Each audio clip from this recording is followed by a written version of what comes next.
अस्सलाम वालेकुम viewers, property price info में खुशामदीद। आज हम लाए हैं आपके लिए मेहमान का सेक्टर आज, जिसके बारे में आपको सारी डिटेल्स देंगे, रेट्स के आइडिया देंगे और उसकी सराउंडिंग के बारे में बताएंगे। तो इस वीडियो को एंड तक ज़रूर देखें और वीडियो को लाइक करना ना भूलें।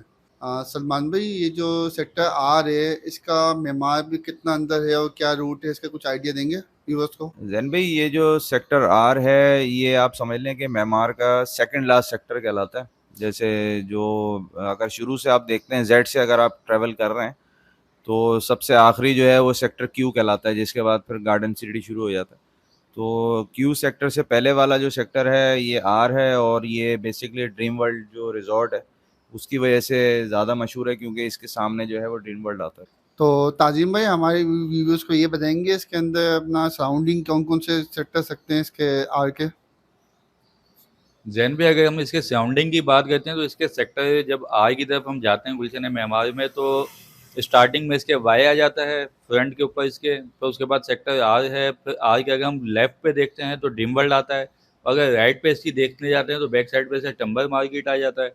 और अगर हम इसको आर को क्रॉस करते हैं तो उसके बाद क्यू सेक्टर स्टार्ट हो जाता है, जो इसकी सराउंडिंग के अंदर आती हैं सेक्टर्स। अच्छा सलमान भाई, ये बताइएगा कि इसके अंदर कितने सेक्टर्स हैं और कौन कौन सी कैटेगरीज है। सेक्टर आर के अंदर टोटल 5 इसके सब सेक्टर हैं, यानी 1 से लेके 5 तक जाएंगे ये। और इसके अंदर जो हैं वो 2 किस्म की कैटेगरी हैं, 240 और 120 की कटिंग है इसके अंदर। ताजिम भाई, ये बताइएगा इसके अंदर भी क्या क्या फैसिलिटीज मौजूद है। जैन भी अगर हम इस मेमार की ओवरऑल बात करें तो इसके अंदर तो बहुत टाइम से पानी बिजली गैस प्रॉपर है यहाँ की। तो इसी तरह सेक्टर आर है, आर के अंदर आबादी तो अभी आना शुरू हुई है, कंस्ट्रक्शन अब आई है, लेकिन इसके अंदर सारी फैसिलिटीज़ गुलशन मेमार ने पहले से दी हुई थी। आप आज प्लॉट लें, उसके अंदर बिजली पानी गैस के आपको कनेक्शन मिल जाते हैं। गैस का थोड़ा भी इशू आ गया, गवर्नमेंट की तरफ से आया हुआ है, सोसाइटी का ऐसा कोई इशू नहीं है। गवर्नमेंट की तरफ से गैस के न्यू कनेक्शन बैन है, इस वजह से कहीं भी नहीं मिल रहा है। तो वो मेमार के अंदर भी नहीं मिल रहा है, उसके अलावा कोई इशू नहीं है यहाँ पर। सलमान भाई, अपने व्यूअर्स को जो रेट्स का आइडिया होता है कि जैसे पुराने रेट क्या थे और अभी की क्या रेट है, कितना रिवर्स हुई है मार्केट, इसका आइडिया देंगे। देखिए, सेक्टर आर जो है ना, ये बेसिकली छोटे यानी प्लॉट्स हैं। इसके अंदर 120 की कैटेगरी सबसे ज़्यादा है इसमें। वही जो बाकी सेक्टर्स के अंदर, जैसे क्यू में भी आप जाएंगे ना तो अंदर की तरफ आपको 120 और 80 मिलता है। बाहर का जो रेंज है 70 फीट का ना, उसके ऊपर आपको 240 मिलता है इसमें। ऑलमोस्ट सेम प्लानिंग है इसकी। जो आर वन है आपका, और आर फोर और फाइव जो है, ये थोड़ा सा शुरू में आबाद हो गए थे, क्योंकि आर फाइव फोर इसलिए थोड़ा सा रेटों में कम है क्योंकि उसके पीछे गोट आ जाती है फिर। लेकिन बाउंड्री वॉल है आपकी अपनी, और फिर उसके बाद गोट है, वहाँ पे बाउंड्री लगी हुई है इसमें।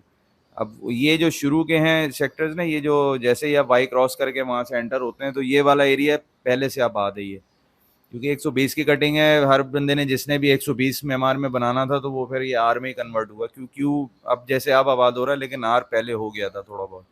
अब तो ये है कि आप 3 4 5 सब में ही अब आपको आबादी मिलना शुरू हो गई। कंस्ट्रक्शन बहुत ज़्यादा है वहाँ पे। अब प्लॉटों के हिसाब में देखा जाए तो प्लॉट वहाँ पे अब कम होते जा रहे हैं। अब उसके अंदर भी ये है कि जैसे पहले जो तेज़ी थी, तेज़ी के अंदर आपका जो प्लॉट था वो तकरीबन 1.25 से 1.30 और 1.35 का रेट दे रहा था वहाँ पे। जैसे नॉर्मल गली का प्लॉट है 30 फीट का, वो तकरीबन 1 से लेके 1.15 के दरमियान के रेट थे उसके।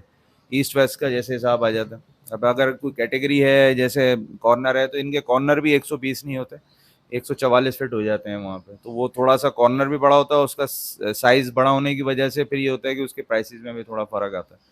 तो उसका ये था कि जैसे अगर एक नॉर्मल 1 से लेके 1.15 के रेट के दरमियान कोई भी डील हो सकती थी, तो ये है कि ये समझ लें कि ये 1.20 प्लस के रेटों में फिर ये आपको कॉर्नर और पार फेसिंग और इस तरह की प्लॉट मिल जाते थे।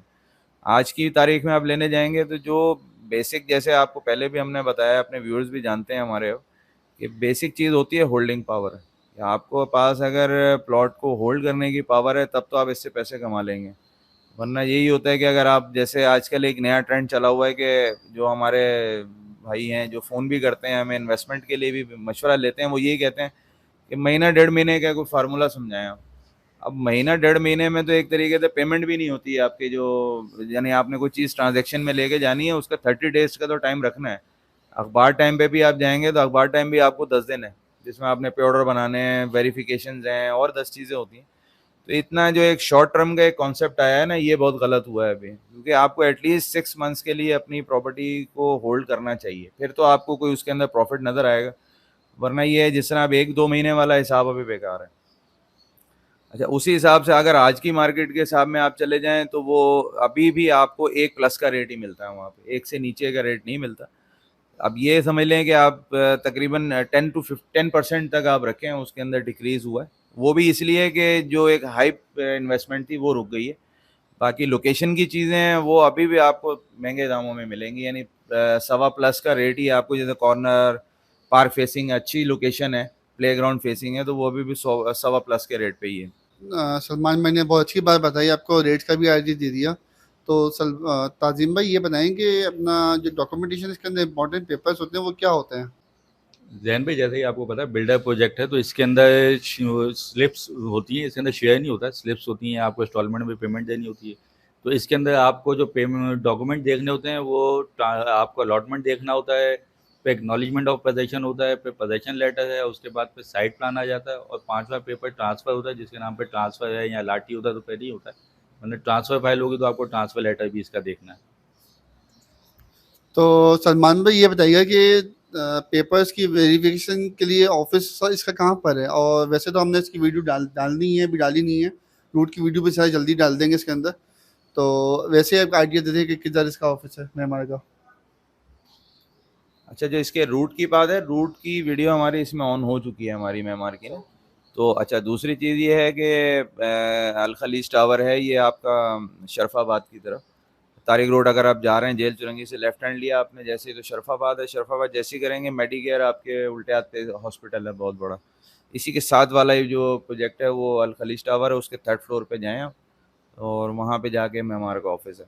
अच्छा, इसके अंदर भी 2 चीज़ें अब इन्होंने थोड़ा-सा कर ली हैं कि कुछ जैसे ड्यूज़ वगैरह हैं, जैसे कोई पानी के कुछ के और मसले मसाइल हैं, वो वाले जो हैं वो टाउन हॉल वाले ही ले लेते हैं यहाँ पे। टाउन हॉल जो है इनका वहीं पे मेमार में ही है।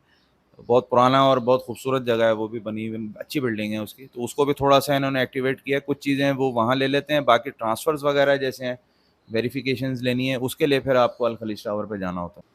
तो ताजिम भाई ये बताइएगा कि जैसे सलमान भाई ने काफ़ी अच्छी बातें बताई जब प्राइस के बारे में वो बता रहे थे, डिस्कस कर रहे थे, तो आपका क्या ओवरव्यू है कि इसके अंदर एज अ इन्वेस्टमेंट के लिए अभी अच्छी है या घर बनाने की अच्छा है, क्या सिस्टम है, आप क्या समझते हैं चलिए?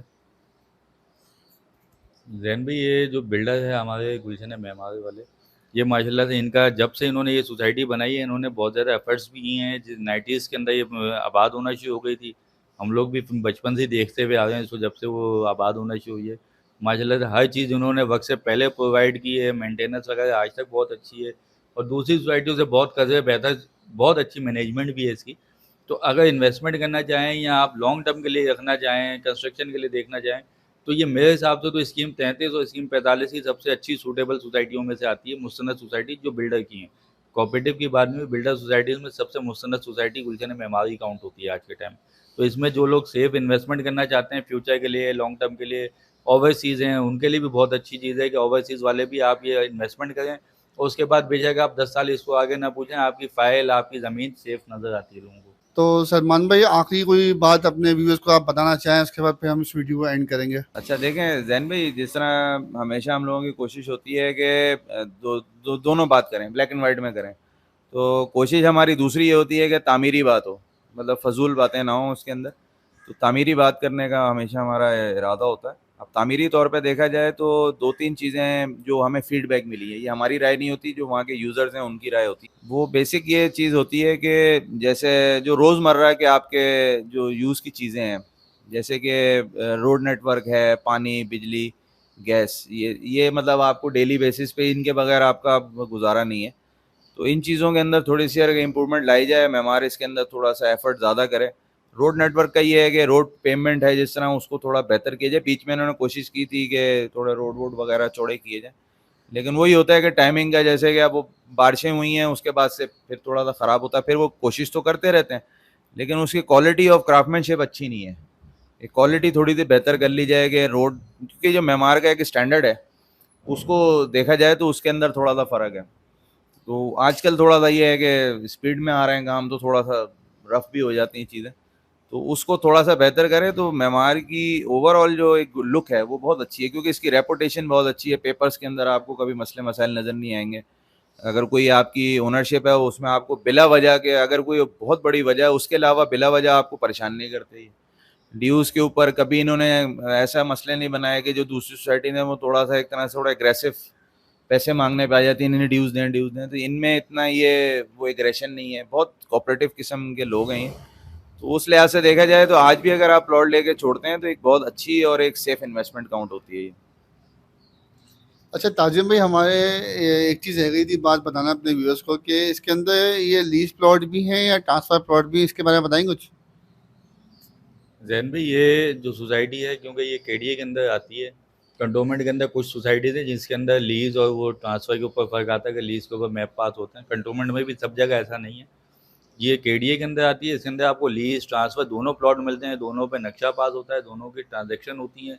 अगर आपकी इसकी लीज़ प्रॉपर्टी है तो फिर आपको गडाफ जाना पड़ता है। ये ज़करिया रोड के अंदर इनका डीसी ऑफिस है, यूनियन 7 है, यूसी 7, उसके अंदर ये ज़करिया रोड के अंदर इसका जो है वो रजिस्ट्री हो जाती है, पावर रजिस्ट्री वहाँ होती है।